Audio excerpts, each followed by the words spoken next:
जो लोग विपश्यना साधना करते हैं, जो धम्म के हिसाब से, बुद्ध के हिसाब से जो बुद्ध ने डेवलप किया विपश्यना साधना, उस विपश्यना साधना में ऐसा मानते हैं विपस्सी लोग, साधना करने वाले लोग, कि बुद्ध की जितनी धातु होती हैं, इन रिलिक्स को धातु भी बोलते हैं, यानी इसके बहुत सारे नाम हैं। इसका राख है, इसका फूल है, इसका अवशेष है, रिलिक्स है, इसका अट्ठी है, अस्थि है, हड्डियां हैं, जो भी कुछ है ये बचे हुए हिस्से हैं, इनके इनसे एक तरंगे स्पेशल आती हैं निकल के। वो तरंगे आने से जब मनुष्य विपश्यना करता है तो उसको प्रेरणा में कई गुना ज़्यादा उन्नति होती है, और उसको साधना में उन्नति होने से बहुत ज़्यादा साधना में लाभ होता है। वो अपने आप को मुक्त कर सकता है लोभ से, लालच से और दौर्मनस्य से, यानी कि जो निगेटिव पावर है उनसे। ऐसा लोग मानते हैं। कुछ लोग ऐसा भी मानते हैं कि बुद्ध का कोई भी अगर वस्तु है या कोई भी अवशेष है तो इसका मतलब कि बुद्ध वहाँ हैं, ऐसा लोग भी मानते हैं, और इस कारण भी बहुत ज़्यादा मान्यता रहती है। इतिहास के अंदर अगर आपको इतिहास का साक्षात करना हो, और आप अगर इतिहास के स्टूडेंट हैं, हिस्ट्री के स्टूडेंट हैं, या फिलॉसफी के स्टूडेंट हैं, तो आपके लिए प्रेरणा का स्रोत है, क्योंकि सामने जो हड्डियाँ रखी हुई हैं और सामने जो चीज़ें रखी हुई हैं दुनिया के अंदर, वो ये बताती हैं कि ये इतिहास पुरुष हैं, और इनकी जो एजुकेशन है, इनकी जो फिलॉसफी है वो ये है, उससे साक्षात्कार होता है और उस समय का अनुभव होता है कि कैसे लोग रहे, और ये बात तय होती है कि वो लोग थे। इसलिए बुद्ध की फिलॉसफी में यकीन रखने वाले लोग भी यहाँ आते हैं। छात्र, स्टूडेंट और छात्रा जो भी हैं वो हिस्ट्री का अध्ययन करने आते हैं, और कुछ अंधश्रद्धा भक्त भी आते हैं, जो ब्लाइंड फेथर होते हैं, जिनको अंधश्रद्धा होती है, और जो बहुत ज़्यादा इमोशनल, हाईली इमोशनल होते हैं, और जिनको बिना पढ़े बिना लिखे फिलॉसफी में विश्वास होता है, जिन्होंने भगवान को भगवान मान लिया, यानी कि गॉड मान लिया बुद्ध को।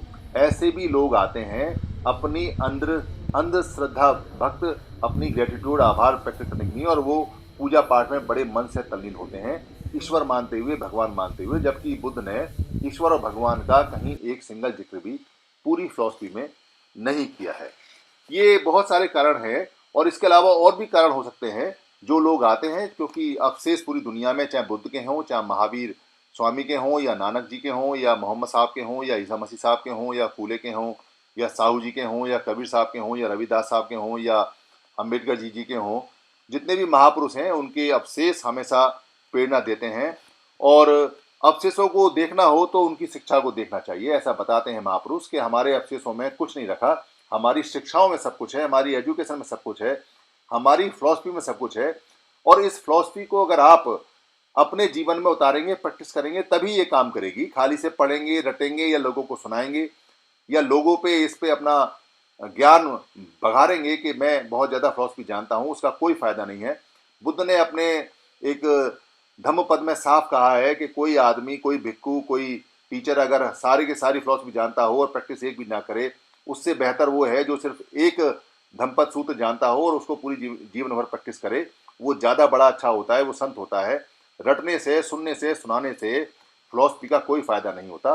इसलिए बुद्ध ने मरते मरते भी अपने बच्चों को ये कहा था कि जाइए और जो धम्म मैंने सिखाया उसकी प्रैक्टिस कीजिए और अपने दुखों को मुक्त कीजिए। हर संत अपनी शिक्षाओं में रहता है। जितने भी संत पैदा हुए हैं वो अपनी फिलॉसफी में जीवित रहते हैं। बुद्ध ने कहा था कि अगर मुझे देखना हो, मुझे मिलना हो, तो मेरी शिक्षाओं को देखना, मेरी शिक्षाओं में आके मिलना। एक बार जीवन में जरूर, क्या बोलते हैं आप, आइए यहाँ पिपरवा से जो प्राप्त हुई अस्थियां हैं उनको देखने के लिए आपको जरूर आना चाहिए, क्योंकि ये बहुत दूर से आई हुई हैं, भगवान बुद्ध की हैं। और भगवान बुद्ध को आप नहीं देख पाए, मगर साक्षात उनकी हड्डियों को देख के आप उनकी शिक्षा से प्रेरणा ले सकते हैं। इसलिए आपको आना चाहिए।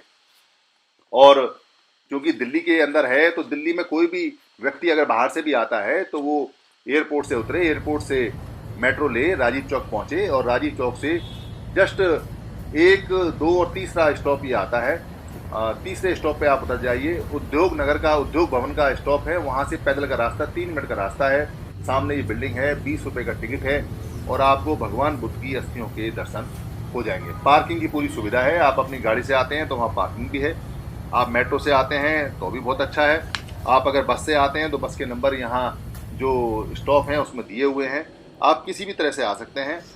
आप जीवन में चाहे बुद्धिस्ट हैं चाहे नहीं हैं, चाहे बुद्ध की फिलॉसफी को मानते हैं या नहीं मानते हैं, अगर आप मनुष्य हैं और आप मनुष्य का कर्तव्य निभाते हैं तो आपको एक बार जरूर आना चाहिए नेशनल म्यूजियम में, राष्ट्रीय संग्रहालय में आके देखना चाहिए कि बुद्ध की व्यक्ति जिसने इतनी मारक, जिसको जगत गुरु, जिसको विश्व गुरु, जिसको विश्व का सबसे बड़ा फिलोसफर कहा जाता है, उस व्यक्ति की साक्षात हड्डियां वहां कैसे लोगों को इस बात की पेटा देती हैं कि बुद्ध थे, इसलिए बुद्ध बना जा सकता है, क्योंकि बुद्ध ने कहा था कि हर एक व्यक्ति के अंदर बुद्ध बनने के बीज होते हैं।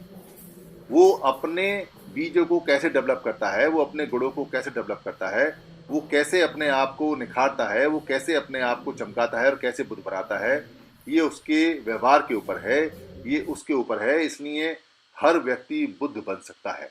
आप आइए, आपका राष्ट्रीय संग्रहालय स्वागत करेगा। बहुत बहुत धन्यवाद।